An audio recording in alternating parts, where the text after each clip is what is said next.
doing everything right. Eating clean, training hard, hitting your steps, and still, your lower belly won't move. Meanwhile, someone else eats pizza twice a week and somehow looks leaner than you. The difference isn't genetics or willpower. It's what happens during the 7 to 8 hours when you're unconscious. Because fat loss doesn't stop when you fall asleep, it shifts into a different hormonal mode, and most people sabotage that shift every single night. And here's why nighttime matters so much. During the day, your body is in a reactive state. You're eating, moving, stressed, exposed to light, responding to constant stimulation. At night, that changes. Your nervous system shifts. Your body either enters repair mode or it stays in alert mode. That difference determines whether you wake up slightly leaner or slightly more inflamed and water retained.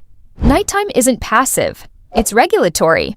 And if you control it, you control the direction your metabolism moves. The truth about belly fat isn't just extra fat. A large portion of it is visceral fat, the type with a high density of cortisol receptors. Cortisol is your stress hormone. When it stays elevated at night, your body interprets that as stay alert, preserve energy. And preserved energy means stored fat, especially around the abdomen. Lower nighttime cortisol, improve sleep depth, stabilize insulin, and your body becomes far more willing to release stored fat. Not magically, but measurably. Most people make this mistake. They think the solution is more effort, more cardio, more sweat, more exhaustion. But late-night high-intensity training spikes cortisol and delays deep sleep.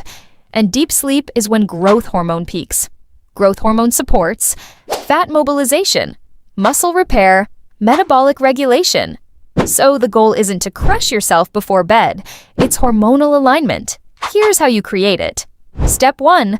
Stop blocking fat burning with late-night insulin. Fat burning and insulin cannot operate at the same time. If insulin is elevated, fat release is suppressed. That's not theory. That's basic physiology. So if you're eating 30 to 60 minutes before bed, you're blocking your body's ability to tap into stored fat overnight. Close your kitchen 2 to 3 hours before sleep. That gives insulin time to drop. And when insulin drops, fat mobilization becomes possible again. This alone fixes a huge percentage of stalled belly fat. But timing isn't enough.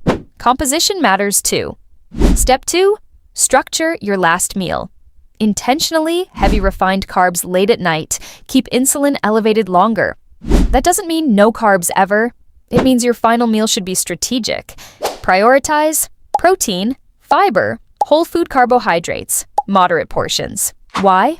Protein slows digestion, fiber blunts glucose spikes, and stable glucose levels allow insulin to fall sooner. Your body adapts to what you repeat.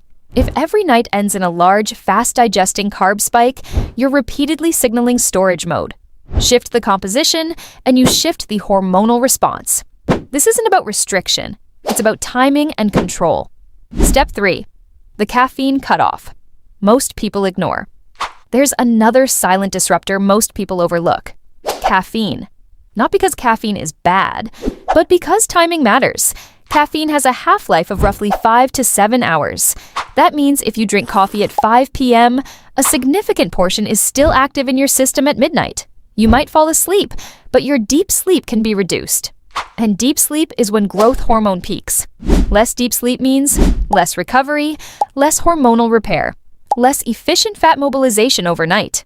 If you're serious about stubborn belly fat, set a caffeine cutoff at least 8 hours before bed. For many people, that means no caffeine after 2 p.m. You don't need to eliminate coffee.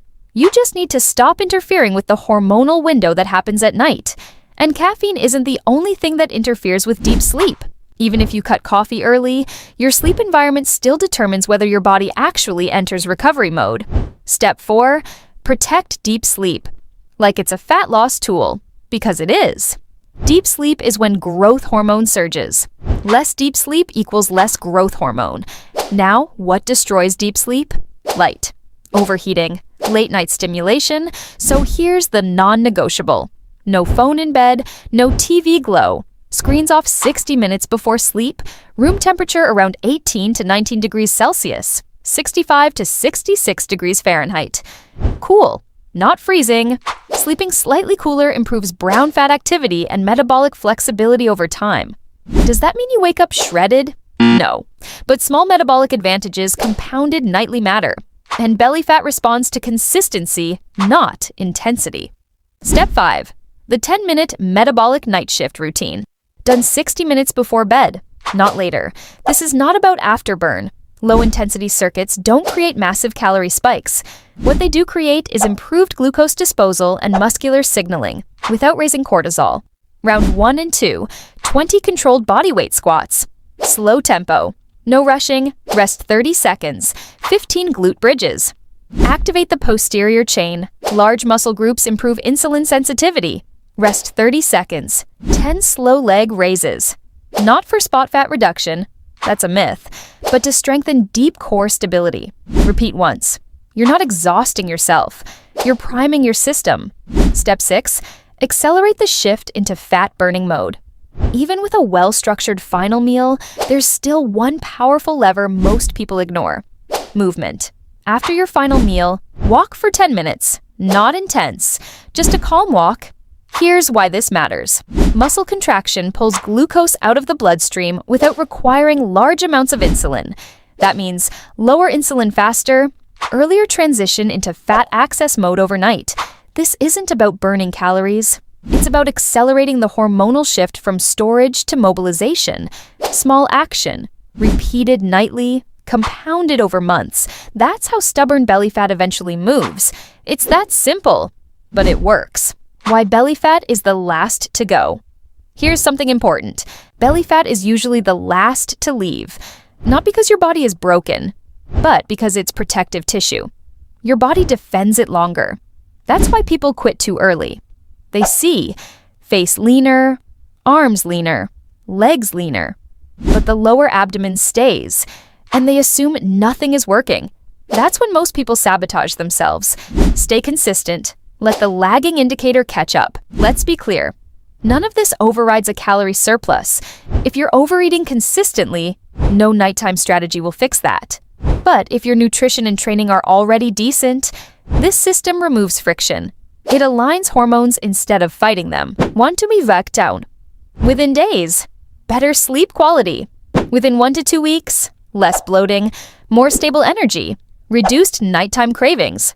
Within a month, improved consistency and waistline reduction, visible belly fat loss. That's the lagging indicator. It happens when the system stays consistent, not when motivation spikes.